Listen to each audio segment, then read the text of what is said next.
الحمد لله رب العالمين، نحمده ونستعينه ونستغفره ونتوب إليه ونعوذ بالله من شرور أنفسنا ومن سيئات أعمالنا.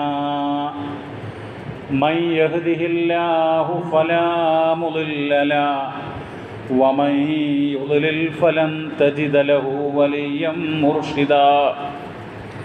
أشهد أن لا إله إلا الله وحده لا شريك له، وأشهد أن محمدا عبده ورسوله أرسله بالهدى ودين الحق ليظهره على الدين كله ولو كره المشركون.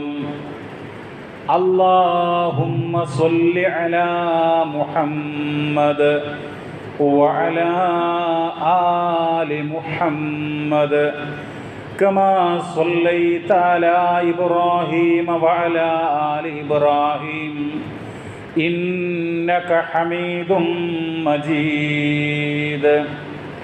اللهم بارك على محمد وعلى آل محمد كما باركت على إبراهيم وعلى آل إبراهيم إنك حميد مجيد.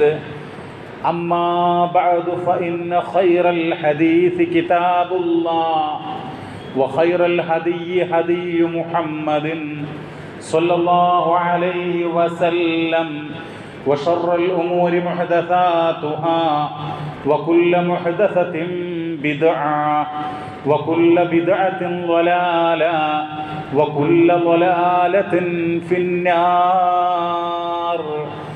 أعوذ بالله من الشيطان الرجيم. بسم الله الرحمن الرحيم.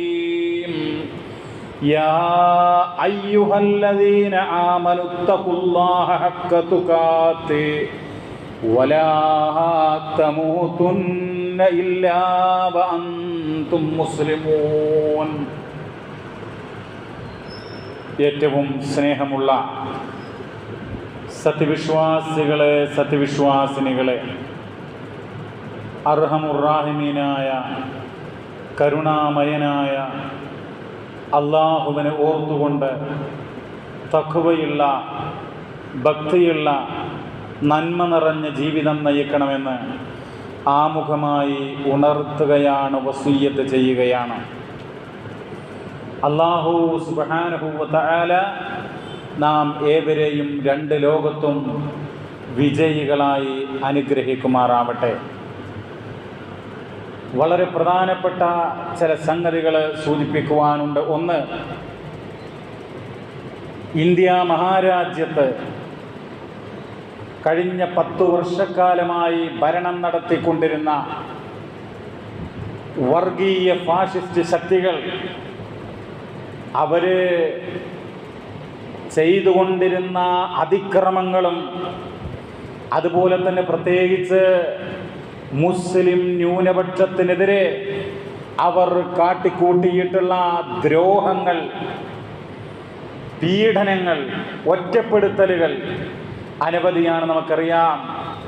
അതുകൊണ്ട് നിരന്തരമായി പാവപ്പെട്ടവരായ സാധാരണക്കാരായിട്ടുള്ള ആളുകൾ പ്രാർത്ഥിക്കുകയായിരുന്നു, അല്ലാഹുവേ ഈ ദുഷ്ടശക്തികളെ ഒന്ന് അധികാരത്തിൽ നിന്ന് ഇറക്കണമേ എന്നുള്ളത്, അവരുടെ അഹങ്കാരമൊന്ന് കുറച്ചു കൊടുക്കണമേ എന്നുള്ളത്, അവരുടെ വീര്യം, അവരുടെ ശൗര്യം ഒന്ന് ലഘുവാക്കണമേ എന്നൊക്കെ നിരന്തരമായി പ്രാർത്ഥിക്കുകയായിരുന്നു ആളുകൾ.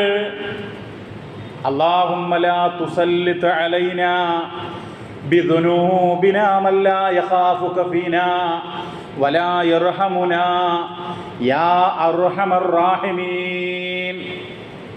അങ്ങനെയുള്ള പ്രാർത്ഥനകളൊക്കെ പ്രാർത്ഥിക്കുകയായിരുന്നു. അല്ലാഹുവേ, ഞങ്ങളുടെ വിഷയത്തിൽ, അതായത് രാജ്യത്തെ പൗരന്മാരുടെ വിഷയത്തിൽ നിന്നെ ഭയപ്പെടാതിരിക്കുകയും ഞങ്ങളോട് സ്നേഹം കാണിക്കാതിരിക്കുകയും ചെയ്യുന്ന, കാരുണ്യം കാണിക്കാതിരിക്കുകയും ചെയ്യുന്ന ആളുകളെ ഞങ്ങളുടെ മേൽ അധികാരികളായി, ഭരണകർത്താക്കളായി നീ നിയോഗിക്കരുത് എന്നൊക്കെയുള്ള പ്രാർത്ഥന ചില ആളുകൾ പ്രാർത്ഥിച്ചത്.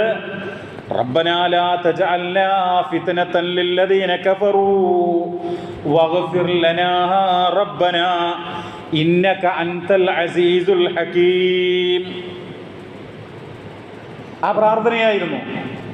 നാഥ, സത്യനിഷേധികൾക്ക് ഈ പാവപ്പെട്ട സമുദായത്തെ നീ ഒരു പരീക്ഷണ വസ്തുവാക്കി മാറ്റല്ലേ. ഞങ്ങളുടെ അടുത്ത് തെറ്റുപോയിട്ടുണ്ടാകാം, തെറ്റു വന്നിട്ടുണ്ടാകാം. വഗ്ഫിർ ലനാ, അത് നീ ഞങ്ങൾക്ക് പുറത്തു തരണമേ. ഇന്നക അൻതൽ അസീസുൽ ഹകീം, തീർച്ചയായും നീ പ്രതാപശാലിയും യുക്തിമാനുമാണല്ലോ. വേറെ ചില ആളുകൾ പ്രാർത്ഥിച്ചത് എന്താ? 18-ാം അധ്യായം സൂറത്തുൽ കഹ്ഫിൽ പഠിപ്പിക്കുന്നില്ലേ, ഏകദൈവ വിശ്വാസികളായിട്ടുള്ള ആ ആളുകൾ, കഹ്ഫിന്റെ ഗുഹാവാസികൾ, അവരെന്തുകൊണ്ടാ നാട് വിട്ടത്? ഏകനായ അള്ളാഹുവിനെ മാത്രം ആരാധിക്കുവാനുള്ള സ്വാതന്ത്ര്യം നിഷേധിക്കപ്പെട്ടപ്പോൾ, വിശ്വാസ സ്വാതന്ത്ര്യം ഹനിക്കപ്പെട്ടപ്പോൾ അവർ നാട് വിട്ടു. എന്നിട്ട് അവർ പ്രാർത്ഥിച്ചു, റബ്ബനാ ആതിനാ മിൻ ലദുൻക റഹ്മ വഹയ്യിഅ് ലനാ മിൻ അംരിനാ റശദാ. നാഥ, ഞങ്ങൾക്ക് നിന്റെ അടുക്കൽ നിന്നുള്ള കാരുണ്യം പ്രദാനം ചെയ്യണമേ, നീ ഞങ്ങൾക്ക് നേർവഴി കാണിക്കണമേ. ഈ പ്രാർത്ഥനകളൊക്കെ നമ്മുടെ ആളുകൾ പലപ്പോഴായിട്ട് പ്രാർത്ഥിച്ചു. അല്ലാഹു തആല പ്രാർത്ഥന കേട്ടു. ആ പ്രാർത്ഥന സ്വീകരിച്ചതിൻ്റെ ലക്ഷണമാണ്, അടയാളമാണ് ഇന്ത്യൻ പാർലമെന്റിലേക്ക് നടന്നിട്ടുള്ള ഇലക്ഷന്റെ റിസൾട്ട് എന്ന് നമ്മൾ മനസ്സിലാക്കുക. എത്ര വലിയ അഹങ്കാരത്തോടുകൂടെ പാവപ്പെട്ട ഈ സമുദായത്തിന് നേരെ വളരെ പുച്ഛത്തോടുകൂടെയായിരുന്നു അവരുടെ സംസാരങ്ങളും പ്രതികരണങ്ങളും ഒക്കെ. പാകിസ്ഥാനിലേക്ക് പോകാനാണ് ഈ ആളുകൾ നിരന്തരം പറഞ്ഞുകൊണ്ടിരുന്നത്. നമ്മൾ ആലോചിക്കണം, റിസൾട്ടിൻ്റെ പല കാര്യങ്ങളും നമ്മൾ പഠിക്കുകയാണെങ്കിൽ പൂർണ്ണ തോതിൽ അവർ അധികാരത്തിൽ നിന്ന് പോയിട്ടില്ല എന്നുള്ളത് വാസ്തവമാണ്. പക്ഷേ അയോധ്യയിലെ ബാബരി മസ്ജിദ് തകർത്ത് അവിടെ ഒരു ക്ഷേത്രമുണ്ടാക്കി, ആ ക്ഷേത്രത്തിൻ്റെ കാര്യങ്ങൾക്ക് വേണ്ടി, അതിൻ്റെ ഉദ്ഘാടനത്തിന് വേണ്ടി, പ്രതിഷ്ഠയ്ക്ക് വേണ്ടി നമ്മുടെ രാജ്യം ഭരിക്കുന്ന ഭരണാധികാരി ഒരു പൂജാരിയേക്കാൾ ആ രൂപത്തിൽ അദ്ദേഹം അവിടെ പോയിട്ട് മണിക്കൂറുകൾ ചെലവഴിച്ചു, സമ്പത്ത് ചെലവഴിച്ചു. രാജ്യം ഒരു ജനാധിപത്യ രാജ്യമാണ്, പക്ഷെ അതിനൊരു മതരാജ്യമായിട്ട്, മതരാഷ്ട്രമാക്കി മാറ്റാൻ ആ രൂപത്തിൽ ജനങ്ങളുടെ മുമ്പിൽ ഒരു സന്ദേശം കൊടുക്കുവാനൊക്കെ ശ്രമിച്ചു. പക്ഷേ ആ അയോധ്യയിലെ ആ ക്ഷേത്രം പണിത ആ പാർലമെന്റ് മണ്ഡലത്തിൽ പോലും അവരുടെ സ്ഥാനാർത്ഥി, വർഗീയ ഫാഷിസ്റ്റുകളുടെ സ്ഥാനാർത്ഥി പരാജയപ്പെട്ടു. വലിയ വോട്ടുകൾ ഭൂരിപക്ഷത്തിനാണ് അവിടെയുള്ള ജനാധിപത്യ പാർട്ടിയുടെ ആളുകൾ വിജയിച്ചത് എന്നുള്ളതാണ്. അപ്പോൾ ഇങ്ങനെയൊക്കെയുള്ള ഒട്ടേറെ പാഠങ്ങൾ നമുക്കുണ്ട് എന്ന് നമ്മൾ മനസ്സിലാക്കുക. അതെന്തുകൊണ്ടാണ്? നമ്മുടെ പ്രാർത്ഥനകൾ റബ്ബ് കേൾക്കും, നമ്മുടെ ദുആകൾ അല്ലാഹു തആല സ്വീകരിക്കും. സഹോദരങ്ങളെ, നമ്മൾ നിരാശപ്പെടാൻ പാടില്ല. എന്തൊരു പ്രശ്നമുണ്ടായാലും അത് വ്യക്തികൾക്കാകട്ടെ, കുടുംബത്തിനാകട്ടെ, സമൂഹത്തിനാകട്ടെ, നമ്മുടെ രാജ്യത്തിനാകട്ടെ, ലോകത്തിനാകട്ടെ, നമ്മൾ അല്ലാഹുവിനോട് പ്രാർത്ഥിക്കണം. അല്ലാഹുവിനോട് മാത്രമേ പ്രാർത്ഥിക്കാവൂ. പ്രാർത്ഥിച്ചാലാണ് അല്ലാഹു തആല പരിഗണിക്കുക. 25-ാം അധ്യായം സൂറത്തുൽ ഫുർഖാൻ, അതിൽ 77 വചനങ്ങളാണ് ഉള്ളത്. അതിൽ 77-ാമത്തെ വചനം, ഖുൽ, മുഹമ്മദ് നബിയെ പഠിപ്പിച്ചു കൊടുക്കുക, മാ യഅബഉ ബികും റബ്ബി, എൻ്റെ രക്ഷിതാവ് എങ്ങനെയാണ് നിങ്ങളെ പരിഗണിക്കുക. ലൗലാ ദുആഉകും, നിങ്ങളെ പ്രാർത്ഥനയില്ല എങ്കിൽ, നിങ്ങൾ പ്രാർത്ഥിക്കുന്നില്ല എങ്കിൽ, റബ്ബിനോട് ദുആ ചെയ്യുന്നില്ല എങ്കിൽ എങ്ങനെയാണ് നിങ്ങളെ പരിഗണിക്കുക? അതുകൊണ്ട് പ്രാർത്ഥിക്കണം. അള്ളാഹുവിനോട് ഏത് ചെറുതും വലുതുമായിട്ടുള്ള കാര്യങ്ങളിലും അള്ളാഹുവിൻ്റെ സഹായത്തിനായി നമ്മൾ പ്രാർത്ഥിക്കേണ്ടതുണ്ട്. അങ്ങനെ പ്രാർത്ഥിച്ചതിൻ്റെ ഫലമായിക്കൊണ്ട് ലോക ചരിത്രത്തിലെ പ്രയാസത്തിൻ്റെ കഷ്ടതയുടെ പല സങ്കീർണമായ ഘട്ടങ്ങളിലും അള്ളാഹുവിൻ്റെ ഉത്തരം ഉണ്ടായിട്ടുണ്ട്. ഒരുപാട് പ്രവാചകന്മാരുടെ സമൂഹത്തില് അവരുടെയൊക്കെ പ്രാർത്ഥനകൾക്ക് ഉത്തരം ലഭിച്ചത് വിശുദ്ധ ഖുർആനിലുണ്ട്. പ്രിയമുള്ളവരെ, അപ്പൊ പ്രാർത്ഥിക്കുക, അതാണ് ഇനിയും നമ്മൾ പ്രാർത്ഥിക്കേണ്ടതുണ്ട്. ഇങ്ങനെയുള്ള അഹങ്കാരികളെ, ഇങ്ങനെയുള്ള ഏകാധിപതികളെ, ഇങ്ങനെയുള്ള വർഗീയവാദികളെ അവരുടെ അഹങ്കാരം നശിക്കുന്ന രൂപത്തിൽ ഈ സമുദായത്തിന് പ്രതാപത്തോടുകൂടെ മുന്നോട്ട് പോകാനുള്ള ഒരു സാഹചര്യം ഉണ്ടാകുന്നതിന് വേണ്ടി നമ്മൾ പ്രാർത്ഥിക്കേണ്ടതുണ്ട്. അത് നിരന്തരം തുടരുക. മറ്റൊന്ന്, സഹോദരങ്ങളെ, ഹജ്ജിൻ്റെ ദിവസങ്ങളാണ്. എത്രയോ ആളുകൾ പരിശുദ്ധ മക്കയിലെത്തി ഉംറ കർമ്മം നിർവഹിച്ച് അതിൽ നിന്ന് തഹല്ലുലായി മസ്ജിദുൽ ഹറമിൽ പ്രാർത്ഥന നിരതരായി കൊണ്ട് കഴിയുകയാണ്. അവിടെയുള്ള ജമാഅത്തുകൾക്ക് പോകുന്നു, അവിടെ വിശുദ്ധ ഖുർആൻ പാരായണം ചെയ്യുന്നു, അതുപോലെ അള്ളാഹുവിനോട് തൗബയും ഇസ്തിഗ്ഫാറും ഒക്കെ ചെയ്യുന്നു. ഈ സന്ദർഭത്തിൽ ഹജ്ജുമായി ബന്ധപ്പെട്ട ചരിത്രം നമുക്കറിയാം. മഹാനായ ഖലീലുല്ലാഹി ഇബ്രാഹിം നബി അലൈഹി സ്വലാത്തു വസ്സലാം, അദ്ദേഹത്തിന്റെ ചരിത്രം പ്രിയമുള്ളവരെ വിശുദ്ധ ഖുർആനിൽ എത്രയെത്ര അധ്യായങ്ങളിലാണ് അദ്ദേഹത്തിന് നൽകപ്പെട്ടിട്ടുള്ള നാമം തന്നെ എന്താ? ഖലീലുല്ലാ, അള്ളാഹുവിന്റെ ആത്മമിത്രം എന്നുള്ളതാണ്. അബുൽ അംബിയ എന്നൊരു പേര് അദ്ദേഹത്തിന് ഇസ്ലാമിക ചരിത്രം നൽകിയിട്ടുണ്ട്. അംബിയാക്കളുടെ പിതാവ് എന്ന്. അതെ, അക്ഷരാർത്ഥത്തിൽ അദ്ദേഹം അംബിയാക്കളുടെ പിതാവാണ്. ഇസ്മായിൽ അലൈഹിസ്സലാം, ഇസ്ഹാഖ് നബി അലൈഹിസ്സലാം, യാക്കൂബ് നബി അലൈഹിസ്സലാം, യൂസുഫ് നബി അലൈഹിസ്സലാം, അങ്ങനെയുള്ള പ്രവാചകന്മാരുടെ പിതാവ് എന്ന് മാത്രമല്ല, മുഹമ്മദ് മുസ്തഫ സ്വല്ലല്ലാഹു അലൈഹി വസല്ലമ പറഞ്ഞല്ലോ, അന ദഅവതു അബി ഇബ്രാഹിം, എൻ്റെ പിതാവായ ഇബ്രാഹിം നബി അലൈഹിസ്സലാമയുടെ പ്രാർത്ഥനക്കുള്ള ഉത്തരമാണ് ഞാൻ ജന്മം കൊണ്ടതും നബിയായി നിയോഗിക്കപ്പെട്ടതും. ഇബ്രാഹിം നബി അലൈഹിസ്സലാം ആ കാലഘട്ടത്തിൽ പ്രാർത്ഥിച്ചിട്ടുണ്ട്, റബ്ബനാ വബ്അസ് ഫീഹിം, റബ്ബേ അവർക്കിടയിൽ ഒരു പ്രവാചകനെ, ഒരു ദൈവദൂതനെ നീ നിയോഗിക്കണമേ എന്നുള്ളത് വിശുദ്ധ ഖുർആൻ സൂറത്തുൽ ബഖറയിൽ 128-ാമത്തെ വചനത്തിൽ നമുക്ക് കാണാൻ വേണ്ടി കഴിയും. ആ ഇബ്രാഹിം നബി അലൈഹിസ്സലാമയുടെ ഒട്ടേറെ ചരിത്രങ്ങൾ നമ്മൾ പഠിക്കേണ്ടതുണ്ട്, ഓർക്കേണ്ടതുണ്ട്. സഹോദരങ്ങളെ, അള്ളാഹുവിൻ്റെ മാർഗത്തിൽ അതുല്യമായിട്ടുള്ള, വിവരണാതീതമായിട്ടുള്ള ത്യാഗങ്ങൾ ചെയ്തിട്ടുള്ള മഹാനായൊരു പ്രവാചകനാണ് അദ്ദേഹം. ആ പ്രവാചകന്റെ ജീവിത ചരിത്രമൊന്ന് കണ്ണോടിച്ചാൽ നമ്മുടെ മനസ്സ് അത് ലോലമാകും, നമ്മുടെ കണ്ണുകളിൽ നിന്ന് കണ്ണുനീര് വരും. അത്രമാത്രം ത്യാഗമാണ്, അത്രമാത്രം സേവനമാണ് റബ്ബിന്റെ മാർഗത്തിൽ നിർവഹിച്ചത്. ഞാനും നിങ്ങളൊക്കെ എന്താണ് അള്ളാഹുവിന്റെ മാർഗത്തിൽ ചെയ്തുകൊണ്ടിരിക്കുന്നത് എന്ന് നമ്മൾ ചിന്തിക്കേണ്ടതുണ്ട്. എന്നിട്ടും ആ മഹാനായ പ്രവാചകന്റെ ഒരു പ്രാർത്ഥന നിങ്ങൾ നോക്കൂ. പരിശുദ്ധ ഖുർആനിലെ 26-ാം അധ്യായം സൂറത്തു ശുഅറ, അതിൻ്റെ 87 മുതൽ 89 വരെയുള്ള പ്രാർത്ഥന അതൊന്ന് പരാമർശിച്ചു പോകുകയാണ്.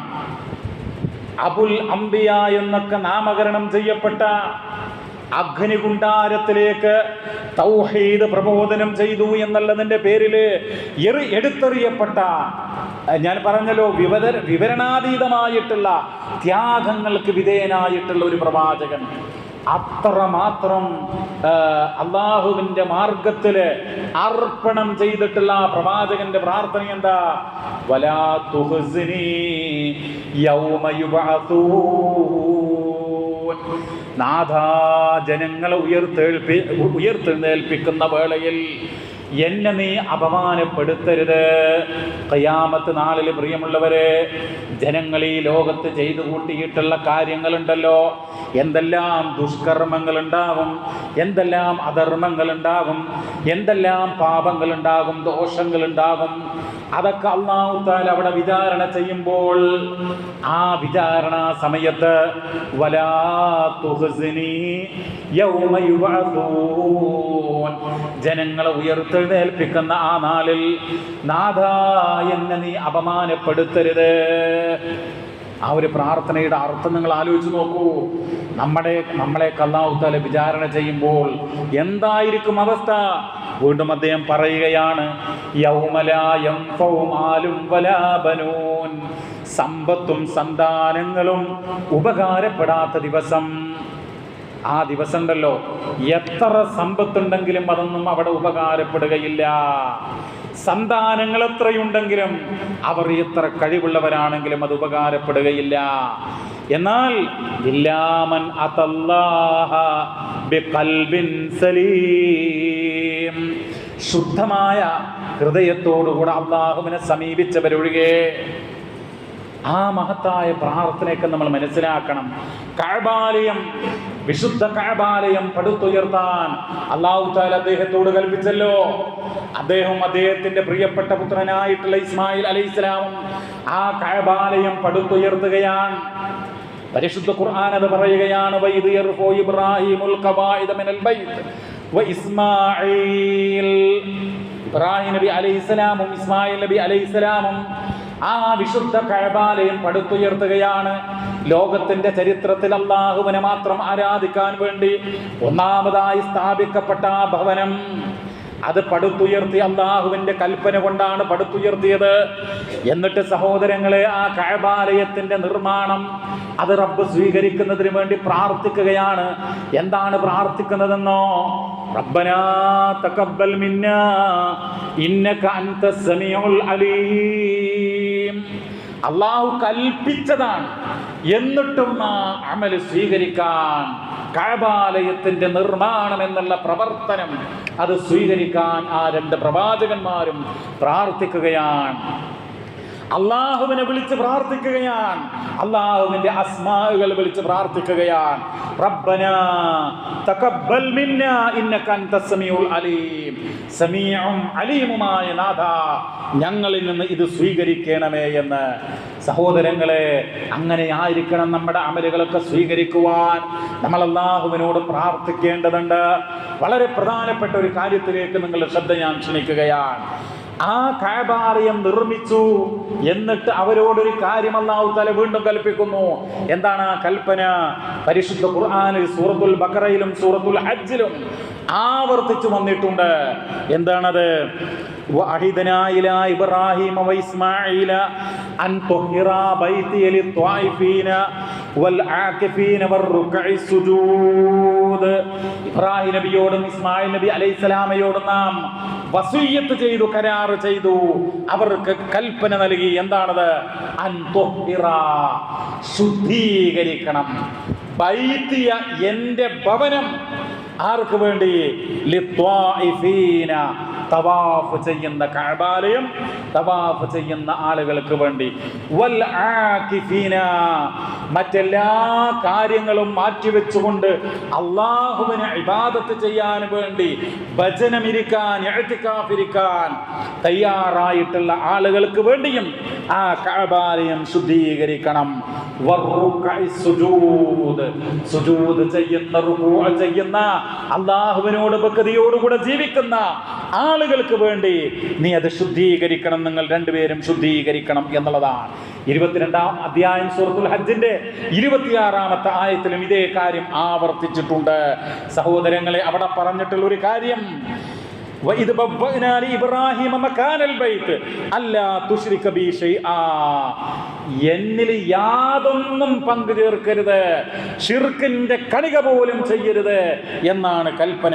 വതുഹിർ ബൈതിയ ലിത്വായിഫീന വൽ ഖായിമീന വറുക്ഇ സുജൂദ്, അല്ലാഹുവിന്റെ കൽപ്പനയാണ്. ഇങ്ങനെയുള്ള ആളുകൾ തവാഫ് ചെയ്യുന്ന, ഇഅ്തികാഫിരിക്കുന്ന, റുകൂഅ ചെയ്യുന്ന, എഴുന്നേറ്റ് നിന്ന് നമസ്കരിക്കുന്ന, സാഷ്ടാംഗം നമിക്കുന്ന അങ്ങനെയുള്ള ആളുകൾക്ക് ആ കഅബാലയം ശുദ്ധീകരിക്കണമെന്ന മുഫസ്സിറുകൾ രേഖപ്പെടുത്തുകയുണ്ടായി. ഇത് ഇബ്രാഹിം നബിയോടുള്ള കൽപ്പന, ഇസ്മായിൽ നബിയോടുള്ള കൽപ്പന, അത് അവരോടുള്ള കൽപ്പനയാണെങ്കിലും ഇത് എല്ലാ മനുഷ്യരോടുമുള്ള കൽപ്പനയാണ്. കഅബാലയം ഇന്നും ശുദ്ധീകരിക്കണം. ഇബ്രാഹിം നബിയുടെ കാലഘട്ടത്തിൽ മാത്രമല്ല, എല്ലാ കാലഘട്ടത്തിലും ശുദ്ധീകരിക്കണം. കഅബാലയം മാത്രമല്ല, കഅബക്ക് ചുറ്റുമുള്ള മസ്ജിദുൽ ഹറാം ശുദ്ധീകരിക്കണം. മസ്ജിദുൽ ഹറാം മാത്രമല്ല, ലോകത്തുള്ള സകല പള്ളികളും ശുദ്ധീകരിക്കണം. എന്താണ് ശുദ്ധീകരണം എന്ന് പറഞ്ഞാൽ? കേവലം സോപ്പ് ഉപയോഗിച്ചുകൊണ്ട് അല്ലെങ്കിൽ മറ്റുള്ള ലിക്വിഡുകൾ ഉപയോഗിച്ചുകൊണ്ട് ശുദ്ധീകരണം മാത്രമല്ല, രണ്ട് തരം ശുദ്ധീകരണമാണ്. ഒന്ന്, ബഹുദൈവ വിശ്വാസത്തിൽ നിന്ന്, ബഹുദൈവാരാധനയിൽ നിന്ന്, ബിംബങ്ങളിൽ നിന്ന്, വിഗ്രഹങ്ങളിൽ നിന്ന്, റബ്ബിന് പുറമെ ആരാധിക്കപ്പെടുന്ന ശക്തികളിൽ നിന്ന് അത് ശുദ്ധീകരിക്കേണ്ടതുണ്ട്. അള്ളാന്റെ കൽപ്പനയാണ്.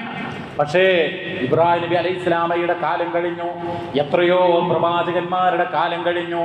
മഹാനായ മുഹമ്മദ് നബി സല്ലല്ലാഹു അലൈഹി വസല്ലമ മക്കയിൽ വരുമ്പോ സഹോദരങ്ങളെ, മക്കം ഫതഹിന് 360 വിഗ്രഹങ്ങൾ കഅബാലയത്തിൽ ഉണ്ടായിരുന്നു എന്ന് ഇസ്ലാമിക ചരിത്രത്തിൽ നമുക്ക് കാണാനായിട്ട് കഴിയും. ഇബ്രാഹിം നബിയുടെ വിഗ്രഹം ആ കൂട്ടത്തിലുണ്ടായിരുന്നു, ഇസ്മായിൽ നബിയുടെ വിഗ്രഹം ആ കൂട്ടത്തിലുണ്ടായിരുന്നു. നമ്മൾ ആലോചിക്കണം, എത്ര പെട്ടെന്നാണ് ആളുകൾ വഴിതെറ്റുന്നത്. തൗഹീദിന് വേണ്ടി നിലകൊണ്ട, അതിൻ്റെ പേരിൽ പീഡനം അനുഭവിച്ച ഒരു പ്രവാചകന്റെ വിഗ്രഹം തന്നെ സ്ഥാപിക്കപ്പെടുന്ന, എന്നിട്ട് ഞങ്ങൾ ഇബ്രാഹിമിന്റെ ആളുകളാണെന്ന് പറയുന്ന വിധി വൈപരീത്യം ലോകത്ത് സംഭവിക്കുകയാണ്. അപ്പൊ ഒന്നാമത്തെ ശുദ്ധീകരണം ബഹുദൈവ ആരാധനയിൽ, ബഹുദൈവ വിശ്വാസത്തിൽ നിന്ന്. രണ്ടാമത്തെ ശുദ്ധീകരണം അത് മാലിന്യങ്ങൾ, എല്ലാവിധ കച്ചറകളും അതുപോലെയുള്ള കാര്യങ്ങളുമൊക്കെ ശുദ്ധീകരിക്കേണ്ടതുണ്ട്. പള്ളി എന്ന് പറയുന്നത് എല്ലാ പള്ളികളും അള്ളാഹുവിനെ ആരാധിക്കാൻ വേണ്ടി നിർമ്മിക്കപ്പെട്ട എല്ലാ ഭവനങ്ങളും അത് എല്ലാ മാലിന്യങ്ങളിൽ നിന്നും ശുദ്ധീകരിച്ച് സുഗന്ധമുണ്ടാകണം. ആളുകൾക്ക് റാഹത്തോടുകൂടെ വന്ന് പ്രാർത്ഥിക്കുവാനും അള്ളാഹുവിലേക്ക് അടുക്കുവാനും നമസ്കരിക്കുവാനും ഒക്കെ ഉള്ള ഒരു സാഹചര്യം ഉണ്ടാകണം. സഹോദരങ്ങളെ, സാന്ദർഭികമായി സൂചിപ്പിക്കട്ടെ, നമ്മുടെ ഈ പള്ളി ഇത് സംരക്ഷിക്കേണ്ട ബാധ്യത, ഇത് വൃത്തിയാക്കേണ്ട ബാധ്യത, ഇത് ഏറ്റവും പരിപാവനമായി കൊണ്ടു നടക്കേണ്ട ബാധ്യത അതാർക്കാണ്? ഈ പള്ളിയുടെ ചുറ്റുമുള്ള, ഇതുമായി ബന്ധപ്പെടുന്ന, ഇവിടെ നമസ്കരിക്കാൻ വരുന്ന എല്ലാ ആളുകളുടെയും ബാധ്യതയാണ്. കഅബാലയം ശുദ്ധീകരിക്കേണ്ട ബാധ്യത ഇബ്രാഹിം നബിക്കും ഇസ്മായിൽ നബിക്കും മാത്രമല്ല, ലോകത്തുള്ള എല്ലാ മുസ്ലിമീങ്ങൾക്കും. അതുപോലെ ഇവിടെ വരുന്ന സ്ത്രീകൾ ഉൾപ്പെടെ, യുവാക്കൾ ഉൾപ്പെടെ, യുവതികൾ ഉൾപ്പെടെ എല്ലാവരും ഇതുമായി ബന്ധപ്പെട്ട് സഹകരിക്കണം എന്ന് മാത്രമല്ല, ഈ പള്ളി ശുദ്ധീകരിക്കേണ്ട, അല്ലെങ്കിൽ ഏതെങ്കിലും പള്ളി ശുദ്ധീകരിക്കേണ്ടത് അതിന്റെ കമ്മിറ്റി ഭാരവാഹികളോ ഉത്തരവാദപ്പെട്ട ആളുകളോ മാത്രമല്ല, ഇതുമായി ബന്ധപ്പെടുന്ന എല്ലാവരും. ഒരുപാട് കാര്യങ്ങൾ പറയാനുണ്ട്, സമയദൈർഘ്യം ഭയന്നുകൊണ്ട് ചുരുക്കുകയാണ്. പ്രിയമുള്ളവരെ, നമ്മൾ എന്ത് ചെയ്യണം? പള്ളി ശുദ്ധീകരിക്കുക എന്ന് പറയുമ്പോൾ ഇത് നടത്തിപ്പിന്റെ കാര്യവും നമ്മൾ ശ്രദ്ധിക്കണം. കറന്റ് വേണം, വെള്ളം വേണം, അതുപോലെ പെയിന്റ് അടിക്കണം. നമുക്കറിയാം, ചൂടുകാലത്തൊക്കെ AC ഇല്ലാതെ പള്ളികളിൽ ഇരിക്കാൻ സാധ്യമാകാത്ത കാലാവസ്ഥയാണ് നമ്മുടെ നാട്ടിൽ വന്നിട്ടുള്ളത്. അപ്പോൾ മാറ്റങ്ങൾക്ക് വിപുലീകരണവും അതുപോലെ തന്നെ വേണ്ട പുതിയ സൗകര്യങ്ങൾ ഒരുക്കുകയും ചെയ്യേണ്ടതുണ്ട്. അപ്പോൾ അതിനൊക്കെ എന്ത് വേണം? പണം വേണം, സംഭാവനകൾ ചെയ്യണം. എനിക്ക് സൂചിപ്പിക്കുവാനുള്ളത്, എത്രയോ സഹോദരങ്ങൾ ഇവിടെ സംഭാവന നൽകാറുണ്ട്. ആ ആളുകൾ എല്ലാവരും, സ്ത്രീകൾ ഉൾപ്പെടെ, അവരെന്ത് ചെയ്യണം? സംഭാവനകൾ വർദ്ധിപ്പിക്കണം. വരിസംഖ്യ നൽകുന്ന ആളുകളുണ്ട്, അവർക്ക് പുറമെ സംഭാവനകൾ നൽകുന്നവർ. അതൊക്കെ ഓരോ ആളുകൾക്കും എന്ത് കഴിയുമോ അതിൻ്റെ പരമാവധി ചെയ്തുകൊണ്ട് നമ്മൾ ഈ കാര്യങ്ങളൊക്കെ ചെയ്യണം. ഇതിൻ്റെ വിപുലീകരണത്തിന് ഉത്തരവാദപ്പെട്ട ആളുകൾ തീരുമാനമെടുത്തിട്ടുണ്ട്. അവർ നിങ്ങളെ സമീപിക്കും.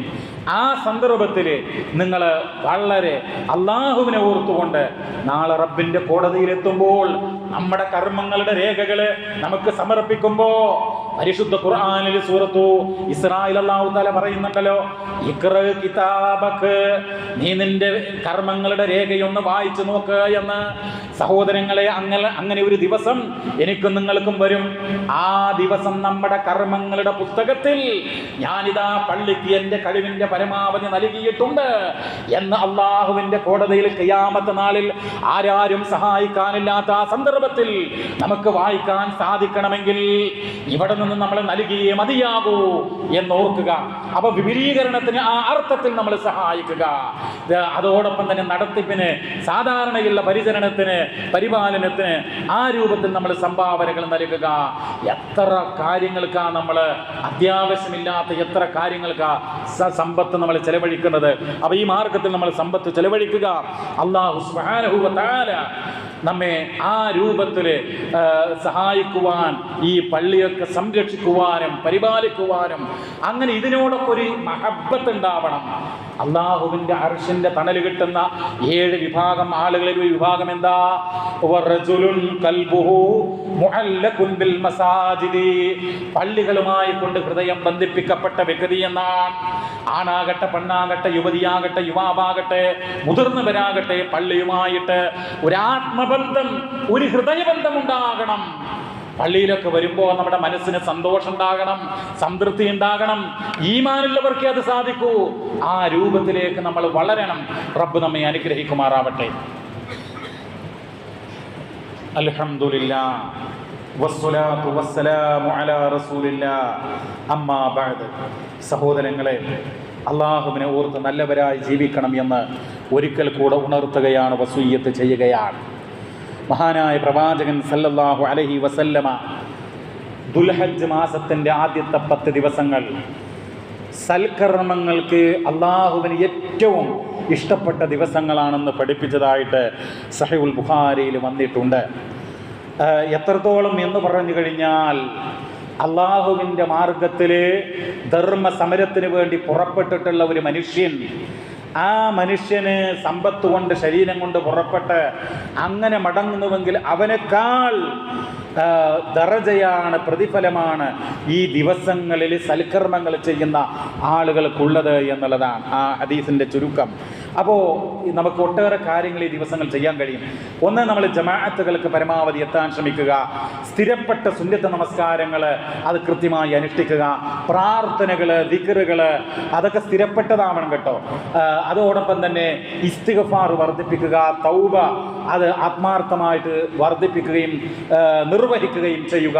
ദാനധർമ്മങ്ങൾ ചെയ്യുക, കുടുംബ ബന്ധം പുലർത്തുക. അതുപോലെ തന്നെ സുന്നത്ത് നോമ്പുകൾ, ദുൽഹജ്ജ് 1 മുതൽ 9 വരെ മുഴുവൻ ദിവസങ്ങളും സുന്നത്ത് നോമ്പ് നോക്കണം എന്ന് ചില ആളുകൾ പറയാറുണ്ട്.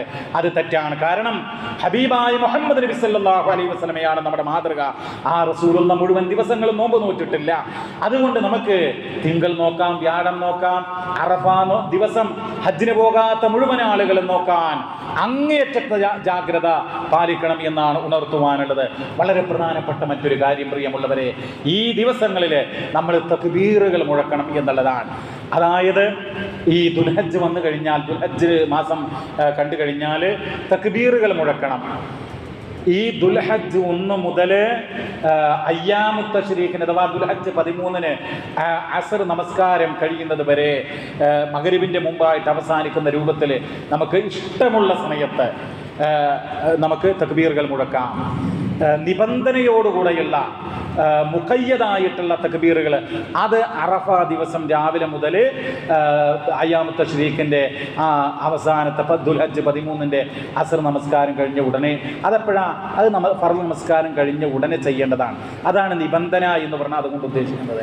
എന്നാൽ ഇപ്പോൾ നമുക്ക് നിബന്ധന ഇല്ലാതെ രാവാകട്ടെ പകലാകട്ടെ, നമ്മൾ കച്ചവടത്തിൻ്റെ സ്ഥാപനങ്ങളിലാകട്ടെ, വീട്ടിലാകട്ടെ, ഓഫീസിലാകട്ടെ, നമ്മൾ നടക്കാകട്ടെ, ഇരിക്കാകട്ടെ, അവിടെ ഒക്കെ നമുക്ക് തക്ബീറുകൾ മുഴക്കാം എന്നുള്ളത് അതൊക്കെ വലിയ പുണ്യമുള്ള കാര്യമാണ് എന്ന് ഓർക്കുക. അല്ലാഹു സുബ്ഹാനഹു വ തആല നന്മകൾ ചെയ്തുകൊണ്ട് അള്ളാഹുവിലേക്ക് അടുക്കുവാനും അള്ളാഹുവിൻ്റെ തൃപ്തിയും പൊരുത്തവും കരസ്ഥമാക്കുവാനും നമ്മെ അനുഗ്രഹിക്കുമാറാവട്ടെ.